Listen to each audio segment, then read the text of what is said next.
Ya, dan menanggapi kebijakan Dikti Kemendiknas ini, Asosiasi Perguruan Tinggi Swasta Indonesia (APTISI) menolaknya. Kita akan bergabung dengan reporter Risa Karmida yang telah bersama Ketua APTISI langsung dari kampus UII, Universitas Islam Indonesia di Sleman, Yogyakarta. Risa, silakan. Ya, Ralf, kita akan langsung tanyakan kepada Bapak Edi Suwandi Hamid selaku Ketua APTISI sekaligus Rektor Universitas Islam Indonesia yang telah mengadakan rapat pleno Pak ya pada hari Sabtu lalu tepatnya di UPI Padang dan mencapai satu kata sepakat.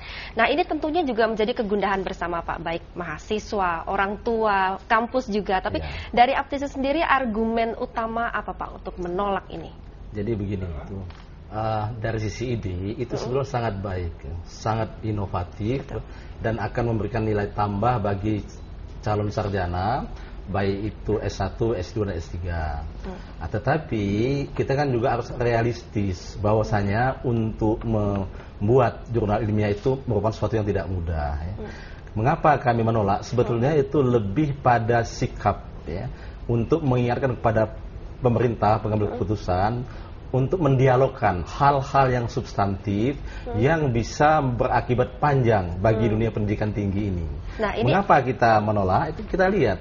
Menurut data LIPI itu hanya sekitar 2.000-an jurnal yang tidak terakreditasi. 2.000 ya Pak? 2.000-an, yang terakreditasi lebih sedikit lagi, kurang dari 400. Bayangkan, kalau setiap tahun satu jurnal itu bisa menerbitkan 10, itu cuma 20 ribuan. Katakanlah 30 ribuan. Padahal mahasiswa 800.000 setiap tahun yang akan lulus se-Indonesia. Itu yang pertama. Yang kedua, ini kita katakan inovatif itu karena apa?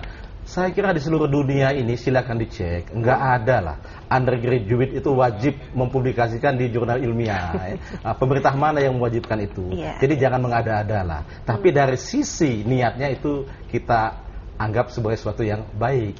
Ya, nah dari APTISI sendiri ada masukan Pak supaya ini katanya menjadi keresahan Dikti bahwa karya ilmiah kita yang masuk di jurnal ilmiah itu hanya sangat sedikit, bahkan hanya 7% dibandingkan dengan Malaysia, ini dibandingkan dengan negara tetangga ini Pak. Itu betul sekali, tapi kan tidak karena kegelisahan itu kita membuat suatu perintah yang tidak masuk akal. Jadi menurut Bapak alasan itu tidak masuk akal? Tidak, karena nanti kan bagaimana mungkin kita akan mengejar Malaysia dalam waktu dekat, katakan kalau kita mencoba Malaysia. Bagaimana kita membuat jurnal yang dari sekarang cuma 2.000-an menjadi 30 ribuan atau bahkan 50 ribuan dalam tempo kurang dari 7 bulan.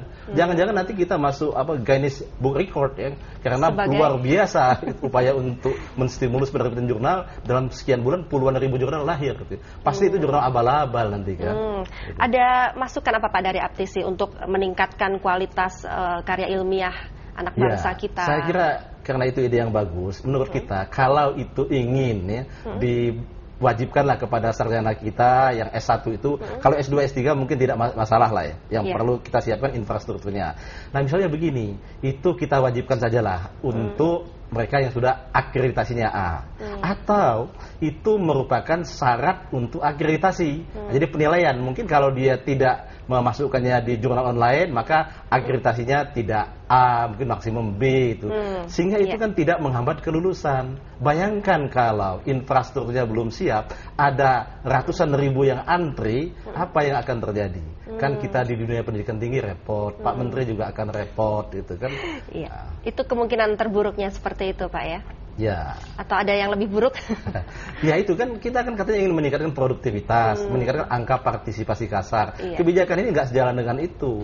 Karena gujuk-gujuk saja tanpa dialog, ya, tanpa diskusi, tanpa rembukan dengan stakeholders itu. Nah, seyogianya menurut kita itu ditinjau kembali. Harus ditinjau kembali. Mari kita dialogkan bersama-sama gitu ya. Supaya tahu rasionalitasnya dan juga tahu kesiapan kita untuk melaksanakan itu. Kalau itu memang ingin dipaksakan. Jadi seharusnya ada dialog dengan pihak Universitas Indonesia. Tidak hanya PTS, tapi juga perguruan tinggi negeri. Dan jangan lupa perguruan tinggi negeri kan tidak hanya seperti Gajah Mada, seperti ITB. PTS juga tidak hanya seperti UII atau BINUS gitu, atau Gunadarma ya. Tapi kan banyak yang sangat rendah juga. Iya, baik. Semoga ini segera terwujud Pak ya, ada dialog supaya tidak dipaksakan.